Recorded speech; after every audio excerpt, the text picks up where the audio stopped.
Okay, so today we're going to just go through with you how to do a little bit of pleating with your ribbon. So I've gone for a nice lemon colour, which is classed as yellow, this one, which is quite nice. There's lots of different methods of how you can do pleating. Most people tend to use a stapler and make their pleats and then staple them together and then attach them on afterwards. So I'm just going to show you how to do that.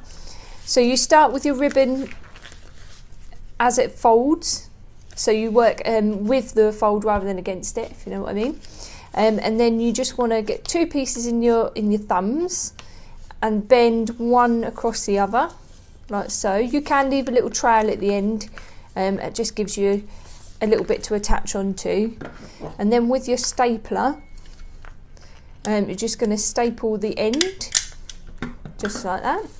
So you end up with a nice little half a pleat, and then you take the next bit of ribbon and you bring it back on itself that way around to meet the middle bit and give it a little squeeze, and you should end up with the two roughly about the same sort of length, and then you'll give that one a bit of a staple, which makes your first pleat,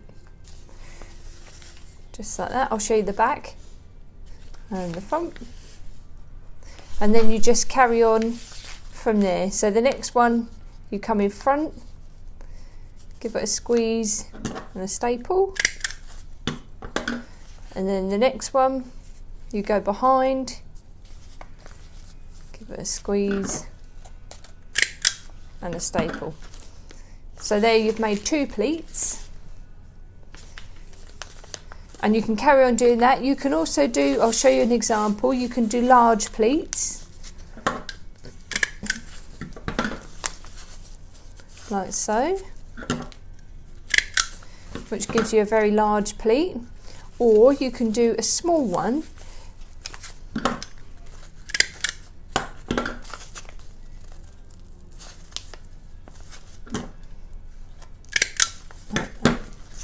so you see the two different size differences there.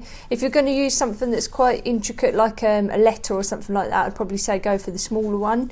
If you wanted something a little bit larger, like a posy pad or something like that, then you can use the larger one.